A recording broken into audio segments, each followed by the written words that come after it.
Енді бұны ешкім Народный банкте, Каспий банкте, салық инспекциясы да, мемлекет, тіпті шетелдің де, Қазақстан мемлекет ешкім оған тісін батыра алмайды. Неге бұғаттай алмайды? Өйткені оның құзырында емес. Бұл 100% қауіпсіз деп айтуға болады. Бұл жерде өзінің депозиті бар. Өзінің кредиттік жүйесі шыққалы жатыр. Кредитті қораға кіру үшін жағдайымызды нашарлату үшін аламыз. Мынау сияқты криптоиндустриядағы кредиттерді керісінше ақшасын көбейту үшін алады. Бұл жаңа заманның жаңа ақшасы.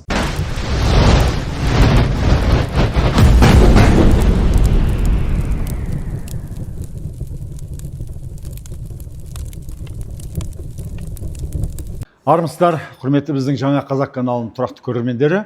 Міне жаңа заманның сұранысына қарай бізде өзгеріп тұруымыз керек. Мен сіздерге ғылыми жаңалықтардан, жаңа технологиялық жаңалықтардан ақпарат беріп отырамын деп уәде бергем. Бүгін мына жаңа ақша жайлы, жаңа заманның жаңа ақшасы жайлы, биткоин жайлы, соның ішінде VeFi деген керемет бір жаңа криптовалюта шықты. Сол жайлы Ерлес бауырымызбен 3 сұхбат жасадық. Бүгін 4-ші сұхбат. Бүгінгі әңгімеміз мына VeFi карта жайлы болады. Менде міне Халық банкінің карточкасы бар.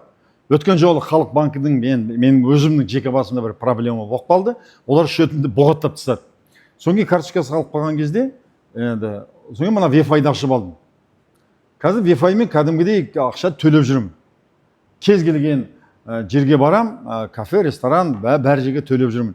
Және бұл осы Ерлес бауырыммен мен көптен таныспын. Осы Ерлестің көмегімен бұны мен ашып алдым. Осы жайлы мен Фейсбукқа бір пост жазғам. Ешкім бұғаттай алмайтын карточка деп. Бұны ешқандай бұғаттай алмайды екенсің. Онымен қоса бұл карточканың тағы да көптеген бір артықшылықтар бар екен. Ерлес өткен жолы адамдар айтып жатты, Фейсбукқа біраз сұрақтар қойды. Сен өзің жауап бердің. Қазір YouTube көрермендерге осы карточканың заңдылығы жайлы, бұны неғып бұғаттай алмайды, бұның қандай артықшылығы бар, сол жайлы айтып кетсең. Енді біріншіден карточканы қалай аламыз?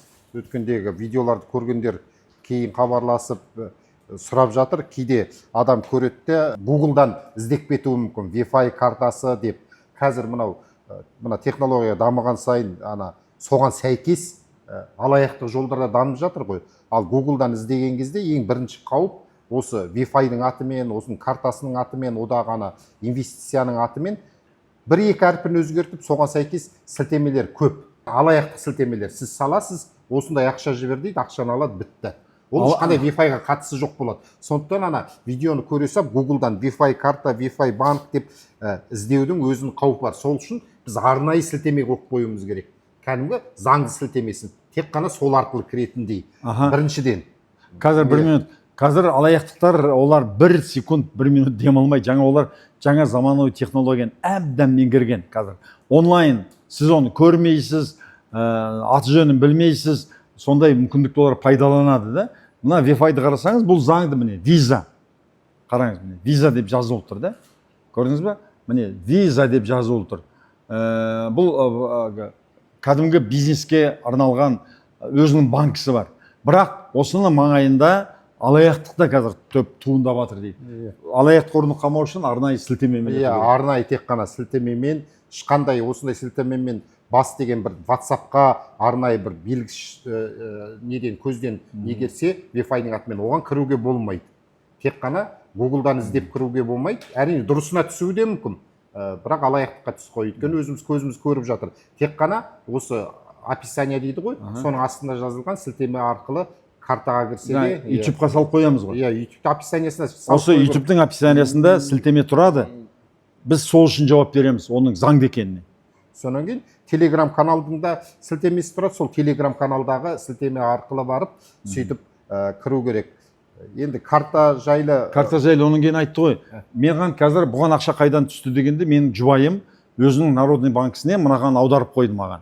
Енді бұны ешкім Народный банкте, Каспий банкте, салық инспекциясы да, мемлекет, тіпті шетелдің де, Қазақстан мемлекет ешкім оған тісін батыра алмайды. Неге? Енді біріншіден бүкіл банктар белгілі бір деңгейде визаға тәуелді ғой. Виза деген үлкен бір әлемдік деңгейдегі монополистердің, магнаттардың бірі. Ал бұл карта тікелей визамен келісім шартқа отырылып жасалған ерекше карта ғой. дәл осының аналығындай карта бұған ұқсастар болды, дәл осының деңгейіндегі карта бұған дейін болған жоқ. Сондықтан ол виза, банктер белгілі бір адамды бұғаттауы мүмкін, бірақ тұтастай бір визаның бір белгілі бір бағытта жіберген жобасына байланысты карталардың тобын жоқ, тұрашы, мысалы мен халық банкі менің виза арқылы ақша төлеп жүргенімді біліп қойса, ол менің визамды келіп осы Wi-Fi-ді бұғаттай ала ма? Жоқ, ол онсыз да халық банк біледі ғой, сіз қолма-қол бұл картамен қолма-қол ақша шығарып жатсыз ғой, одан халық банк өз пайдасын көріп жатыр. Жоқ, мына адамдарға оны бас қатырмау керек та, қарапайым. Мен халық банкімен бұрын төлеп жүргем. Енді халық банк мына счетымды, менің карточкамды бұғаттап қойды. Енді мен мына Wi-Fi-мен төлеп жатырмын. Халық банк бұны білсе, айтады, менеджерім білсе де, мына Ахметбек аға алыпты да визамен төлеп жатыр екен деп, менің сол виза картамды бұғаттай ала ма? Бұғаттай алмайды. Неге бұғаттай алмайды? Өйткені оның құзырында емес. Оның құзырында емес, бар жоқ, болды. Ол қысқа әңгіме. Содан кейін екінші біреу айтты. Ана халық банктен қай жақтан аударып жатыр, оны неге аудардың деген тағы бір некені пәлен іздеп кете алмаймын. Жоқ, сіз кез келген адамның белгілі бір сомаға дейін кез келген картаға, шетелдің картасы болсын, халықаралық деңгейде аударуға құқысы бар. Ол кәдімгі халық банктың өзінің қосымшасы дейді ғой, кез келген банктың қосымшасында бар. Халықаралық аударым. Яғни, мысалы, Ерлес маған аударды, жаңа Wi-Fi картама. Ешкім Ерлеске барып, неге сен ол Wi-Fi-ға картасында Ахметбектің ақша аударасың деп айтуға қақысы жоқ.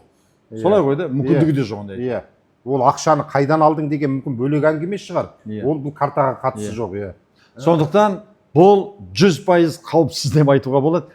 Тағы да қандай артықшылығы бар мына Wi-Fi карта? Лимит дейді ғой, мысалы халық банктан бір күнде $5000 дейін ақша аударылады. Жеке карточкадан. Жеке карточкадан, мысалы, ненікі Каспийдікі одан азырақ деген сияқты. Бұдағы бір аударым жай бастапқы деңгейінде $25000. Міне 5 есе көп. Халық банк 5 болатын болса, бұнда $25000 бір дегенді аудара аласың. Бұл бірінші артықшылығы ешкім бұғаттай алмайды. Екінші артықшылығы $25000 бір дегенді аудара аласың. Қандай артықшылығы бар? Әсіресе мысалы сырт басқа мемлекеттерде жүрген кезде біздің картаға қарағанда тиімді. Біздің картаға қарағанда, мысалы, халықтан аударғанда сенің комиссия, мысалы, $100 ұстап қалса, бұл жерде мөлшерімен қанша болады? Бұл жерде 1,5% қой. Әдетте қанша? Жоқ, халық банкіден 1,5% ұстап қалады. Жоқ, бұл Wi-Fi-дің банкісінен кез келген жерде бұл мемлекетке тәуелсіз. Қазақстанда жүрсеңіз де, басқа мемлекетте жүрсеңіз де қызмет көрсету. Мысалы, мен халық банкіден $1000 аудардым. Қанша ұстап қалады, мысалы, мен Америкада жүремін. Аударғанға байланысты алды бір $1000-дан $70-80 дейін кетеді. Ұстап қалады. Ал Wi-Fi-дан қанша ұстайды? Wi-Fi-дан $15. Көрдіңіз бе, 5 есе үшіншісі әлдеқайда арзан, да? Аударғанда процент арзан. Тағы қандай? Үшіншіден бұл жерде ақша блокчейнде жүреді ғой. Ана банк счетында емес. Және бұл жерде әлі өмірде болмаған, ең жақында қосылады, ончейн есеп шот деген ашылғалы жатыр. Бұған дейін болмаған, бұға дейін кәдімгі банктың. Оның бізге қатысы жоқ, көрерменге басын қатырып. Ол не адамға пайда келеді? Ол сенімділік. Біріншіден ақша ешқайда жоғалмайды. Екіншіден бұл жерде өзінің депозиті бар. Депозиті болады. Ол $10 өте жоғары депозит. Яғни сенің ақшаң өсіп жатады сол жерде. Иә. Мен мысалы $10,000 жаңағы салып қойсам, Wi-Fi картама, оның үстіне пайыз жүгіре ме? Бір жылда 6% пен 18%-дің аралығында. 18%-ға дейін жүгіреді. Ал Народный банкте жатса, менде 1%. $1-мен 1%. $1-мен 1%. Көріп отырсыз ба? Қырғын пайдасы бар.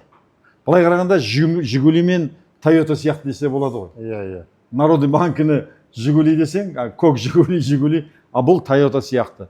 Toyotаның қандай? Бұзылмайды, ұзақ жолға жүреді, сенімді, үнемді, комфорт, престиж деген сияқты артықшылығы көп қой. Сол сияқты бұның да артықшылығы шаш етектен екен. Өзінің кредиттік жүйесі шыққалы жатыр. Бұл ана банк кредитінен бұл жерлердегі бұған ұқсас кредиттер алдында да болған, мен бірнеше рет пайдаланғам.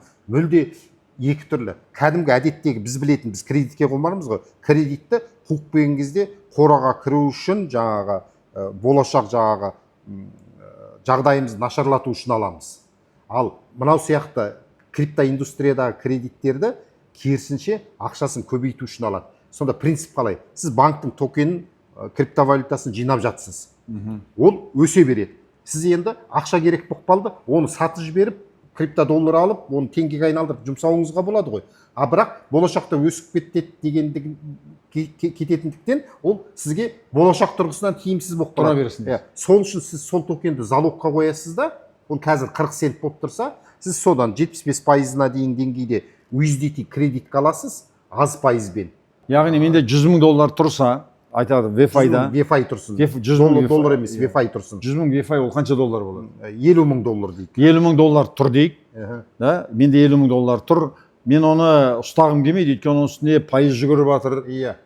Және ол болашақта бағасы қазір 40 цент болса, ол 10 центке дейін барады деген болжам бар. 10 центтен $10 дейін. Өйткені яғни ол екі есе жаңағы $50,000 менің $100,000, $200,000 дейін өсіп кетуі мүмкін өзінен өзі. Және пайыз жүгіріп жатыр. Сондықтан айтамын, тиіспей-ақ қояйыншы. А бірақ маған ақша керек қазір. Сонда $50,000 мен бір $40,000 процентке ала аламын да. Иә, оны залогқа қоясыз. Ол VeFi-ңыз ешқайда кетпейді. Белгілі бір пайдаланғаннан кейін кейде ол USDT-ді алып, USDT-ді басқа бір жаңағы стейкингке салатын адамдар бар. Мен бүкіл нәрсені өте 5 жастағы балаға түсінікті қылып айтуға тырысамын. Оның қажеті бар ма халыққа қазір? USDT, стейкинг дегендер. Енді оны білетіндер, соны разбираться ететіндер қазір саны өте. Оларға бөлек нетейік, жақсы. Негізі 99% адам білмейді. Иә, білмейді. Қажеті жоқ адам. Мен бизнесменмін ғой. Енді кешіріңіздер, Ерлес бизнесмен емес. Мұғалім, ғалым болып жұмыс істеген. Мен халықтың тілімен сөйлеймін да, халық адамдар тек қана өзінің пайдасын ойлайды. Кез келген адам өзінің пайдасын ойлайды. Мынау маған қанша пайдалы? Пайдалы болсаң айт, пайдалы болмаса басыңды қатырма. Уақыт жоқ қазір. TikTok көру керек, Instagram көру керек, Facebook көру керек, J-Lo-ның концертін көру керек. Қайрат Нұртас не істеп жатыр? Сенің мына әйелімен ажырасып жатыр ма? Сол қызық халыққа. Сондықтан бұған Ерлес шындығында да жаңа біз 5 пайдасын айтып бердік, да, қайталап айтайын. Ең біріншісі бұл сенімді, блоктай алмайды ешкім. Екіншісі бұған 100% сенімді, өйткені халықаралық деңгейдегі бұны ешкім нете алмайды, бұл валюта сенімді. Үшіншісі бұған процент жүгіреді. Төртіншісі бұның бағасы өседі. Бесіншісі кредит алу мүмкіндігі бар. Бұдан кредит алу мүмкіндігі бар. Осы 5 пайдасы, оның ар жағында да көптеген пайдасы шаш етектен. Сондықтан әңгімемізді, қысқаша әңгімеміз осыны тұйықтайық. Өйткені мен Фейсбукқа шығарған кезде адамдарда түрлі ой пайда бола бастады. Бұл жаңа заманның жаңа ақшасы. Бір кездері қазаққа айтса, енді ат-арба болмайды, жылқыны ешкім жұмыс көлігі ретінде пайдаланбайды дегенде, ол миға сенбейтін нәрсе болған атпен жүрген қазаққа да. Бүгін ешкім оны қолданбайды. Бір кездері Kodak андай неше түрлі фотоаппарат болған кезде, енді фотоаппараттың бәрін лақтырып жіберіп, түкке керегі жоқ. Кез келген 5 жастағы бала бүйтіп түсіре салады десе, ол да миға сыймайтын ақпарат болған. Бүгінде саған ақшаның керегі жоқ, цифровой ақша болады. Бұл валютаға тіреліп қалмайды. Теңге, доллар, юан деген сияқты десе, ол да қазір ақылға қонымсыз болғанмен, бұл қазір өмірде жұмыс істеп жатыр. Бұған Американың президенті де, Ресейдің президенті де, Қазақстан мемлекеті де бұны қабылдағысы келсе де қабылдайды, қабылдағысы келмесе де қабылдайды. Интернетті бұғаттаймыз, ақ көктейді, оны ешкім бұғаттай алмайды. Әуелі тіпті Қытай сияқты өте неменес заң қатты мемлекеттің өзінде де прокси сервер неше түрлі арқылы адамдар оны айналып өтетін жолы бар. Сондықтан бұны ешкім бұғаттай алмайды. Сонымен Ерлес нақты тоқ етерін карточка жайлы не айтасың? Картаға дұрыс берген сілтемеге кіру керек, одан кейін интуитивті, түсінікті, өзінің жаңағы Gmail поштасы болу керек, соған код келеді, сол арқылы өзінің паролін енгізеді, сөйтіп картаға кіргеннен кейін KIC деген тіркелуден удостоверениемен немесе правамен өту керек. Ол біздің органдарға беру үшін емес, бір адам бірнеше карта алмас үшін. Ол KIC басқа KIC. Соған бір қарапайым бір сабақ инструкция түсіріп қоя аласың ба? Оған дайын инструкциясы да бар ғой. Мен сілтемесін осыны YouTube-қа салып қоя аламын. Осы жерге сілтемесін салып қоямыз. Соқырға таяқ ұстатқандай, ол 70-80 жаста адамда істей алатындай болсын. 5 жылға $10 бірақ ұстайды, $10 салу керек. $10 картаны сатып алған сияқты боласыз $10-ға. Одан кейін өзгермейтіні ай сайын оның қызмет көрсету $3. Түкке тұрмайтын ақша.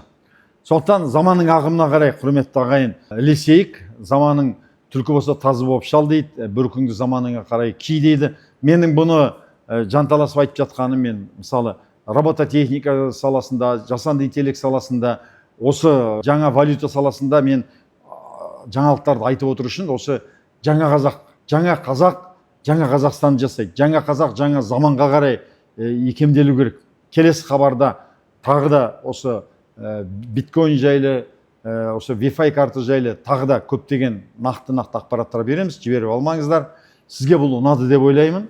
Осыған қазір лайк қойып, комментарий қойсаңыз, бұны көбірек адам таниды, көбірек адам көреді. Сондықтан бұны таратуға тырысыңыз, біздің қоғамды дамытуға үлес қосыңыз.